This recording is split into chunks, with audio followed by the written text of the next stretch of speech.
Brought to you by Technopova Curve 5G. Discover new horizon.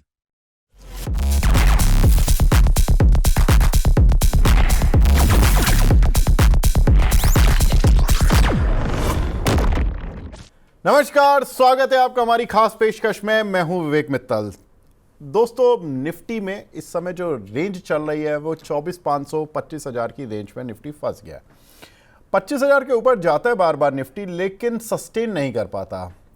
क्या positive खबरें खत्म हो गई हैं या नेगेटिव खबरों का अंत हो गया कि 25,000 पर तो टिकने की कोशिश कर रहा है? कम से कम हम अगर आज से एक सवा महीने पहले की स्थिति देखें तो 22,000 के आसपास थे हम। 21,700 की रेंज से हम रिकवर होते हुए 22,700 24,700 और 25,000 की रेंज तक पहुंचे हैं। तो ये सफ़र भी काफ़ी टफ रहा। अब आगे क्या ट्रिगर्स हैं, क्या कुछ खबरें हैं जिनका हमें आकलन करना चाहिए, किस तरह से हमें मार्केट के बारे में सोचना चाहिए, अपने पोर्टफोलियो को किस तरह से रूप देना चाहिए, इन सभी मुद्दों पर बात होगी। हमारे साथ मार्केट के दिग्गज सुनील सुब्रमण्यम सर जुड़ चुके हैं। Sunil sir, thank you very much sir, हमसे जुड़ने के लिए, अपना कीमती समय देने के लिए। एज ऑलवेज सर, आपसे बात करके बहुत अच्छा लगता है। सर, मेरा पहला सवाल यही है कि निफ्टी जो ये 25,000 तक आया है, इसमें दो चीज़ें हैं। एक कि पॉजिटिव खबरें जो इसको 21,700 22,000 की रेंज से यहाँ तक लेकर आई। दूसरा कि जो नेगेटिव खबरें थी, क्या हम ये मान लें कि उनका अंत हो चुका है या पॉजिटिव खबरें भी अब थक चुकी हैं 25,000 पर आकर? अब नया फ्यूल, नई एनर्जी चाहिए मार्केट को आगे बढ़ाने के लिए?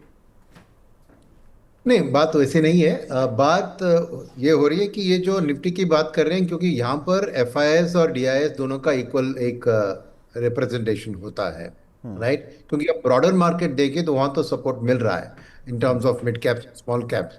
तो बात यह है कि इंटरनेशनली जो अनसर्टेनिटी अभी भी चल रही है कि एक दिन खबर आती है कि रशिया यूक्रेन अभी बातचीत करने वाले हैं, फिर आता है कि इन्होंने अटैक कर दिया। सिमिलरली ट्रम्प के बारे में बोलते हैं, पॉज बोलते हैं, फिर बोलते हैं ये बोलते हैं, फिर सुप्रीम कोर्ट एक बोलता है। तो बहुत सी चीज़ें अनसर्टेन इंटरनेशनली होने के कारण, और वो जो यूएस का डाउनग्रेड जो हुआ उसके कारण मेरा मानना है कि इंटरनेशनली अभी भी अनसर्टेनिटी जारी है। और इसलिए एफआईएस जिन्होंने, जिनका हाथ था, जैसे आपने बताया 21,000 से 25,000 तक लेके आने में एफआईएस का वापसी का हाथ था जरूर।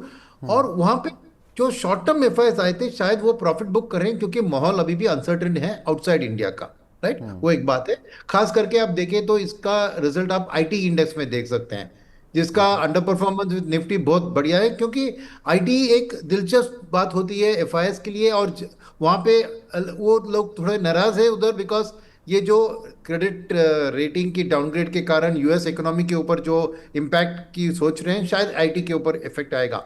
तो मेरा मानना है कि ये एफआईएस, ये न्यूज़ फ्लो, ये क्लैरिटी, 90 डे पॉज की बात, ये सब के लिए शायद इंतजार कर रहे हैं एक बहुत क्या कहूँ मैं, जबरदस्त तरीके से इंडिया में आने के लिए। वैसे तो इंडिया में खबरें अच्छी है, और इसका रिजल्ट आप देख सकते हैं कि जो एफआईएस की पुल आउट रही है, फिर भी मार्केट गिरा नहीं, क्योंकि डोमेस्टिक डीआईआईएस जो अप्रैल तक एक्चुअली खरीदारी ज्यादा नहीं कर रहे थे। अब अप्रैल एंड की बैंक बैलेंसेस देखिए तो इवन म्यूचुअल फंड की बैलेंस देखे तो करीबन 25,000 करोड़ मार्च एंड टू अप्रैल एंड में बैलेंस बढ़ गया था कैश, यानी वो डिप्लॉय नहीं कर रहे थे। पर मई मंथ में मैं देख रहा हूं कि अभी म्यूचुअल फंड्स का डिप्लॉयमेंट शुरू हो गया है, क्योंकि वो अर्निंग सीजन के अंत का इंतजार कर रहे थे। अब तो अर्निंग सीजन बिल्कुल खत्म हो गया, तो एक क्लैरिटी है, और वो गिने चुने सेक्टर को खरीद रहे हैं। तो इसलिए सपोर्ट मिल रहा है निफ्टी को उस 25,000 के लेवल से। अब उससे ऊपर जाने के लिए खास करके एक लार्ज कैप इंडियन इंडेक्स को एफआईएस की वापसी की जरूरी है, जरूर। वो जब तक उनको एक, और इंडिया में खबरें के लिए, और अभी देखिए आज शाम को आपको जीडीपी के आंकड़े आएंगे, अगले हफ्ते आरबीआई के अपने जो क्रेडिट पॉलिसी का मीटिंग है उसकी रिजल्ट आएंगे, और फिर हमारी जो बातचीत जुलाई 9 को 90 डे पॉज खत्म हो रहा है, क्या इंडिया कुछ बीटीए में प्रोग्रेस कर पाएगा उसके पहले, ये सब चीज थोड़ी उनको अनसर्टेनिटी दिलवा रही है, शायद उसके लिए वेट कर रहे हैं। और जब ये क्लैरिटी आ जाती है ना, तो वापस एफआईएस का भी मैं वापसी देख रहा हूं, और तब मार्केट डेफिनेटली इस 25,000 को छोड़कर ऊपर जाने की सोचेगी। तो मेरे लिए ये शॉर्ट टर्म में कंसोलिडेशन अराउंड 25,000 इतना वरीसम नहीं है,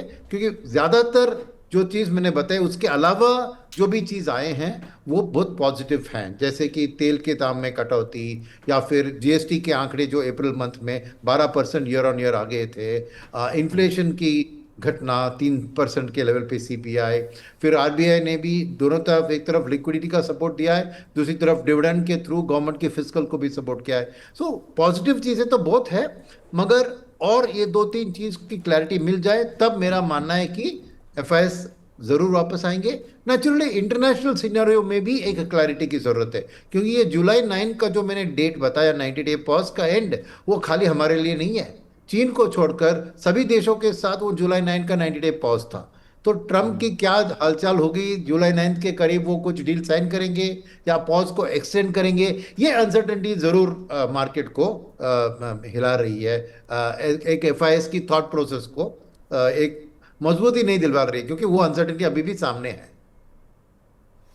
बिल्कुल सर, तो ये बहुत सारे फैक्टर्स हैं जो इस समय एक तरह से ग्लोबल ट्रिगर्स जो हैं वो काफ़ी हद तक आ चुके हैं मार्केट में, और वो प्राइस इन धीरे धीरे हो रहे हैं, और कुछ पॉजिटिव हैं, कुछ अनसर्टेन है। तो वो अनसर्टेन जब तक पॉजिटिव या नेगेटिव नहीं बन जाते पूरी तरह से, तब तक मार्केट को थोड़ा सा कन्फ्यूज़न मिला हुआ है सर। लेकिन इस समय जो अब थोड़ी देर में जीडीपी चूँकि डेटा आ जाएगा, तो जो माना जा रहा है कि 6.4-6.5% Q4 का रहेगा, और पूरे साल का अगर हम देखें तो 6.4-6.5% की जीडीपी ग्रोथ इस साल के लिए रहेगी।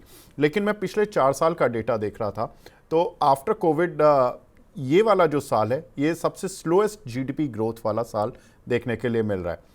आपको क्या लग रहा है कि जो नेक्स्ट ईयर होगा, जो अब हम शुरू हो चुका है वैसे तो अप्रैल से, और अभी तक अब हम मई के एंड में बैठे हुए हैं, और जून की स्टार्टिंग शुरू होने वाली है। 2 महीने की एक्टिविटीज़ को देखते हुए और खबरों के फ्लोज को देखते हुए ये साल कैसा रहने वाला है ग्रोथ के लिहाज से इंडिया के लिए, और क्या कुछ उसका मार्केट मायने निकालेगा, किस तरह से मार्केट चलेगा? देखिए, ईयर ऑन ईयर ग्रोथ थोड़ा फ्लैट ही रहेगा। मैं क्यों ये मान रहा हूँ कि इस साल जो बीती हुई साल थी वहाँ पे 2 बहुत खराब क्वार्टर थे, यानी Q2 और Q3।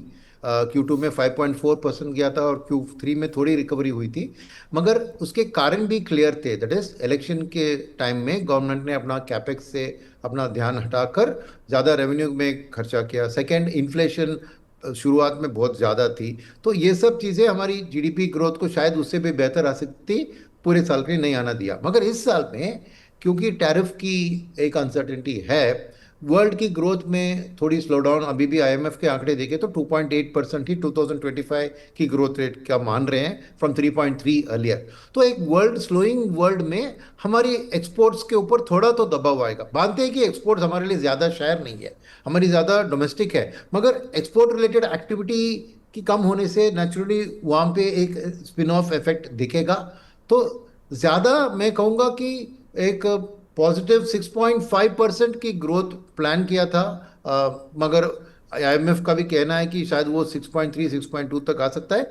मेरा मानना है कि ये 10 बेसिस पॉइंट्स की जो डिफरेंसेस है वो उतनी इंपॉर्टेंट नहीं है, कि एक स्लोइंग वर्ल्ड में भी इंडिया 6% प्लस में ग्रो होगी, तो मार्केट के लिए वो कोई डरने वाली बात नहीं है। मैं ये क्यों कह रहा हूँ कि आपने मार्केट के बारे में पूछा, क्योंकि हर कॉर्पोरेट ने जो अर्निंग्स गाइडेंस दिया है इस क्वार्टर में, जो अर्निंग सीजन में, देख बहुत कंजर्वेटिवली दिया है, बहुत पेसिमिस्टिकली दिया है, क्योंकि उनको भी टैरिफ के अनसर्टेनिटी के कारण प्रोजेक्शंस एक ऑप्टिमिस्टिक तरह से कर नहीं पाए। तो मेरा मानना है कि ये जो आप कह रहे हैं ना, फ्यूचर ग्रोथ इवन 6.3 तक इस साल, आने वाले साल में आ गए ना, मार्केट उससे बहुत नाराज नहीं होगी, क्योंकि आज एक्सपेक्टेशंस बहुत कम है। तो ईयर ऑन ईयर शायद हमारी ग्रोथ स्लो डाउन हो सकती है, माने अप्रैल 24, 25 और 26 में शायद वो सेम ग्रोथ रेट नहीं मेंटेन हुए। मगर जब वर्ल्ड की सिनेरियो ऐसी है और मार्केट की एक्सपेक्टेशन भी एक नमी हुई है, तो उस चीज में मेरे लिए ये ग्रोथ का आना भी मार्केट के लिए वेलकम होगा। और जरूर मॉनसून अच्छी होगी, और ये सब चीज हमारे लिए पॉजिटिव बहुत सपोर्ट कर रहे हैं ग्रोथ के लिए। मगर वर्ल्ड की स्लो डाउन के अंदर हम नहीं एक्सपेक्ट कर सकते हैं कि हम एकदम तेजी से ये 7% की ग्रोथ अचीव करें, वो थोड़ा मुश्किल है। 6.5, 6.2 to 6.5 नेक्स्ट ईयर का प्रोजेक्शन मैं एक्सपेक्ट कर रहा हूँ। मार्केट भी वही एक्सपेक्ट कर रही है, और जितना हद तक वो कायम रहे वो मार्केट के लिए खुशी की बात होगी। बिल्कुल। तो मार्केट अगर 6.2, 6.4, 6.5 इस तरह की जीडीपी ग्रोथ इस फाइनेंशियल ईयर में जो स्टार्ट हो चुका है उतनी भी ग्रोथ दर्ज करा दे तो मार्केट शायद उससे भी खुश हो जाएगा, क्योंकि दुनिया भर की स्थिति कुछ इस तरह की है कि वो बड़ी ख़राब है। यूएस की अगर Q1 जीडीपी देखें जनवरी मार्च की तो वो नेगेटिव साइड पर आई है, 0.2% डिक्लाइन आया उनका। लेकिन सर एक चीज़ जो कि मैं देख रहा था, अप्रैल का कोर सेक्टर डेटा इंडिया का भी अच्छा नहीं आया। हालांकि ये केवल वन ऑफ है, 1 मंथ का है। केवल 0.5% की ही ग्रोथ देखने के लिए मिली एज़ कम्पेयर टू मार्च जो कि 4.6% थी। इंटरेस्टिंग चीज़ ये थी कि कुछ एक सेक्टर्स जो थे जहाँ पर कि ग्रोथ आनी चाहिए थी वो डी ग्रोथ में हो गई। लाइक रिफाइनरी में डी ग्रोथ थी, फर्टिलाइज़र में डी ग्रोथ थी, नेचुरल गैस में डी ग्रोथ थी, पावर सेक्टर भी उतना अच्छा नहीं कर रहा, स्टील सेक्टर थोड़ा स्लो डाउन चल रहा है, कोल सेक्टर में थोड़ी बहुत ग्रोथ है 3.5% की, सीमेंट सेक्टर में ग्रोथ थोड़ी सी स्लो है।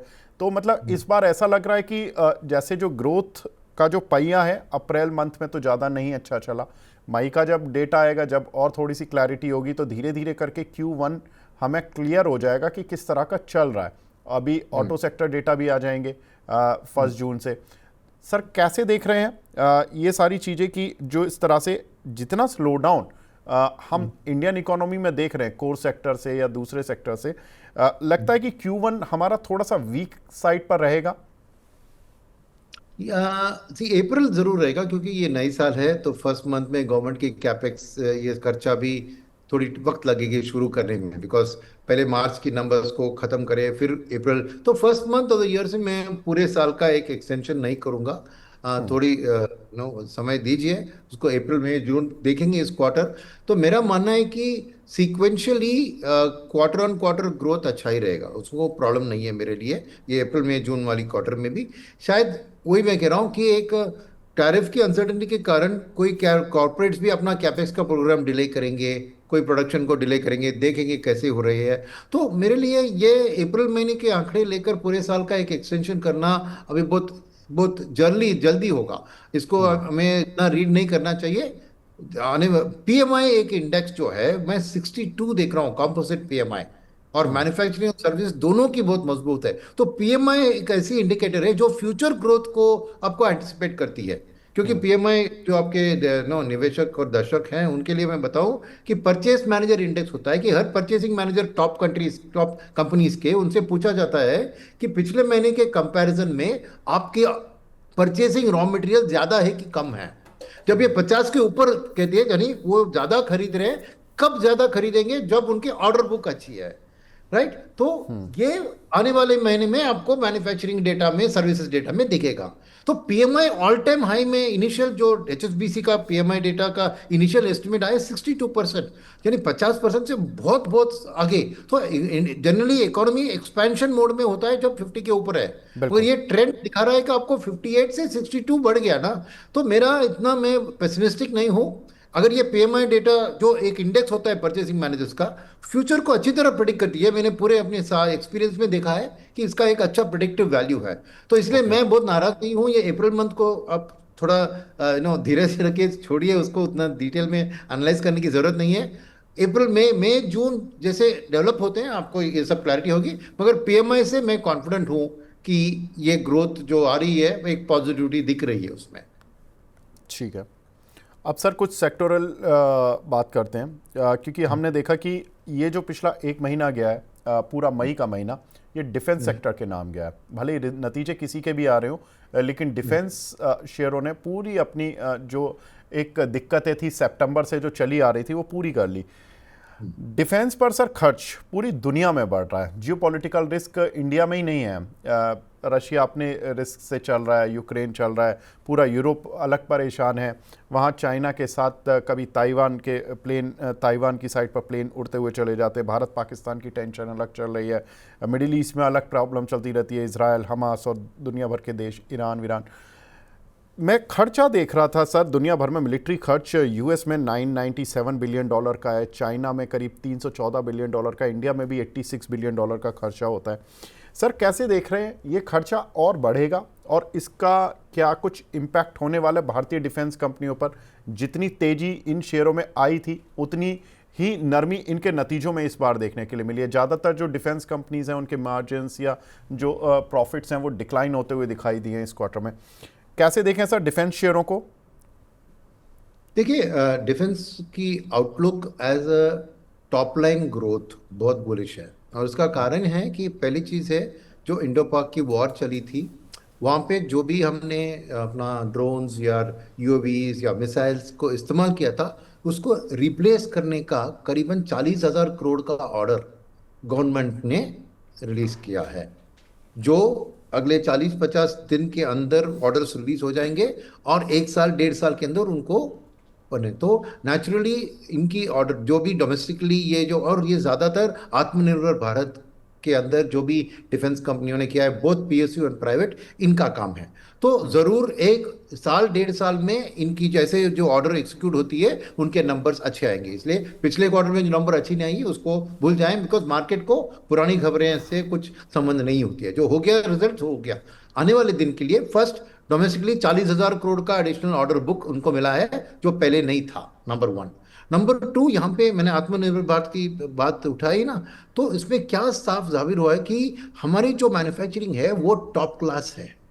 क्योंकि जो भी पाकिस्तान के थे ऑफेंस और डिफेंस दोनों को हमने अच्छी तरह काउंटर किया। उधर तुर्की से उन्होंने ड्रोन लिया, चीन से उन्होंने लिए, अमेरिका से F-16 प्लेन लिए थे, ये सबको हमने काउंटर किया। यानी हमारी क्वालिटी ऑफ आवर डिफेंस की जो भी हमने मैन्युफैक्चरिंग की है उसका बहुत बड़ा एक पॉजिटिव रीइंफोर्समेंट मिला है। मैं क्यों इस चीज को बता रहा हूं, क्योंकि एक्सपोर्ट ऑर्डर्स अब इस पिछले साल में मैंने देखा कि करीबन 22,000 करोड़ के एक्सपोर्ट ऑर्डर थे, और गवर्नमेंट का प्लान है कि 2030 तक इसको 50,000 करोड़ तक लेके जाएं। तो सेकंड बात है कि ये ऑर्डर बुक कहां से आ रही है? अगल बगल की देश में, वियतनाम, एशिया, सभी जगह में ऑलरेडी सप्लाई कर रहे हैं। मगर जैसे आपने बात किया कि अभी यूरोप में क्या हो रहा है कि सब लोग अपना डिफेंस बजट बढ़ रहा है। क्यों? क्योंकि ट्रंप का क्लियर है कि मैं यूएस के लिए सपोर्ट करूंगा, मैं नेटो का सपोर्ट शायद घट जाए, तो इसीलिए हर यूरोपियन देश अपना डिफेंस बजट बढ़ा रही है। अब वो बढ़ा रही है तो खरीदना है तो कहां से खरीदे? यहाँ पे इंडिया की जो अभी डेमोन्स्ट्रेटेड हुआ है ना, कभी नो हर मेड इन इंडिया को डाउट कर रहे थे, अरे आपको कहां से एडवांस टेक्नोलॉजिकल की बात करें, आप किसी की, आप सबकी मुंह बंद बोलती बंद हो गई है। अब तो इंडिया के लिए इन का ऑर्डर मिलना बहुत आसान है। इसलिए मेरा मानना है कि हमने यूके के साथ बीटीए साइन कर लिया, बट अभी यूरोपियन यूनियन के साथ बीटीए अभी बाकी है, और मेरा मानना है कि उसमें डिफेंस का एक्सपोर्ट्स का बहुत बड़ा हाथ होगा। तो 22,000 से 50,000 करोड़ की जो जर्नी है एक्सपोर्ट्स के अंदर, वो हमारे डिफेंस सेक्टर के लिए बहुत पॉजिटिव है। तीसरी बात है कि ये ग्रोथ को ले लें तो इस सेक्टर का 5 साल में 20% पर एनम की ग्रोथ दिख रही है सामने। तो ऐसी हालत में नेचुरली आउटलुक बहुत पॉजिटिव है। मगर दिक्कत क्या है ना, दिक्कत है कि रिटेल निवेशक बहुत आके इस सब खबर को पढ़ के आज वो स्टॉक्स को खरीद लिए तो दाम बहुत बढ़ गए। तो मैंने समझिए कि ये जो ग्रोथ है ये अभी सरप्राइजिंग नहीं है, सबको पता है, और इसलिए दाम बढ़ गया, यानी ये ग्रोथ डिस्काउंट हो गया है आज के दाम में। तो एक निवेशक को आज डिफेंस के बारे में सोचना है तो मैं कहूंगा कि अगर इस साल 1.5 साल में जैसे ही ऑर्डर बुक खत्म होती है उनकी ईपीएस में धीरे धीरे दिखेगी, तो शायद वैल्यूएशन इससे भी ज्यादा बढ़ सकता है। और शॉर्ट टर्म में कुछ नेगेटिव न्यूज आए तो जिस चीज जो ज्यादा बढ़ी है वो ज्यादा गिर भी सकती है, तो वॉलेटिलिटी रहेगी इनके प्राइसेस में। तो इसलिए एक शॉर्ट टर्म कॉल ना ले। लॉन्ग टर्म आउटलुक इस सेक्टर का बहुत पॉजिटिव है, पीएसयू के लिए और प्राइवेट के लिए।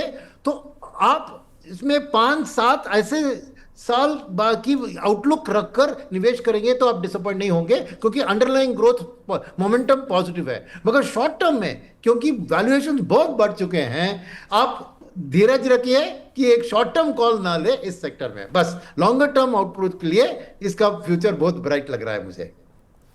ठीक है सर, तो डिफेंस में शॉर्ट टर्म अभी ना लें कॉल, शेयर्स को जल्दबाजी ना करें, लेकिन हाँ लॉन्ग टर्म आउटलुक बहुत बेहतरीन है। और जैसा सर ने बताया कि अभी तक तो हम हथियार खरीदते थे, अब हम बेचेंगे, तो हम दूसरी साइड पर आ गए, पाले की दूसरी साइड पर आ गए, और हम बड़े अमीर देशों को बेचेंगे, यूरोप को बेचेंगे। तो ये बहुत इंपॉर्टेंट चीज़ बताई है सर ने। सर एक तो डिफेंस सेक्टर हुआ, दूसरा लोग थोड़ा सा रेलवे शेयरों में भी फंसे हुए हैं।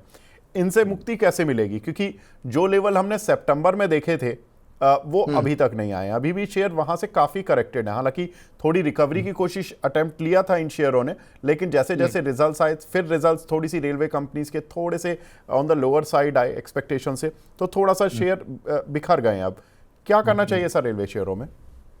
नहीं, जिन्होंने ऑलरेडी खरीद का है उसको रखिए, नई एलोकेशन मत कीजिए, क्योंकि ये जो 40,000 करोड़ की एडिशनल जो कैपेक्स डिफेंस में होगा इस साल में, तो कहीं से कहीं उसको रूम निकलना होगा ना, तो शायद रेलवेज में घटाएगी अपनी कैपेक्स एक्सपेंडिचर को, उसको डिफेंस की ओर डाइवर्ट कर सकती है। तो ये आने वाले साल ही बताएंगे, क्योंकि गवर्नमेंट का एक बजट की फिस्कल डिफिसिट का आउटलुक है, तो एक की खर्चा बढ़ रही है, तो अनलेस गवर्नमेंट की इनकम बहुत बढ़ सकती है। अभी आरबीआई का डिविडेंड आ गया, शायद वो एक पॉजिटिव है। सेकंड, आपको जीएसटी कलेक्शंस भी अच्छे दिख रहे हैं। तो अगर ये सब ऑन ट्रैक आ गए और गवर्नमेंट अपनी फिस्कल डेफिसिट को मेंटेन कर सकती है, तो रेलवेज में जो उन्होंने बजट किया था उसको एग्जीक्यूट करेंगे। अगर नहीं हो रहा है ना, तो मेरे ख्याल में defence is more important than railways, तो गवर्नमेंट का खर्चा भी उस डिफेंस का रिप्लेनिशमेंट में जाएगा, तो शायद उधर रेलवेज के ऊपर उनका ध्यान थोड़ा कम हो सकता है। ये मुझे कोई कुछ क्लैरिटी से मैं नहीं कह सकता हूं, मगर एक रिस्क फैक्टर है मैं कहूंगा। तो इसीलिए जिन्होंने ऑलरेडी खरीदा है ये को छोड़िए, पर अभी फ्रेशली उसको एक्सपोजर मत लीजिए, बिकॉज कुछ खास पॉजिटिव रेलवे के लिए नई खबर नहीं आई है। जो बजटेड एक्सपेंड बजट तो आके हो गए महीने, तो अभी फ्रेश न्यूज कुछ नहीं है। तो इसीलिए मेरा मानना है कि अब के लिए आप वेट एंड वॉच सिचुएशन में रहिए रेलवेज के अंदर। ठीक है, तो रेलवे में अभी वेट एंड वॉच करना है आपको। अभी फ्रेश खबर जब तक कोई नहीं आ जाती एलोकेशन को लेकर, जब तक कुछ ना करें तो अच्छा है।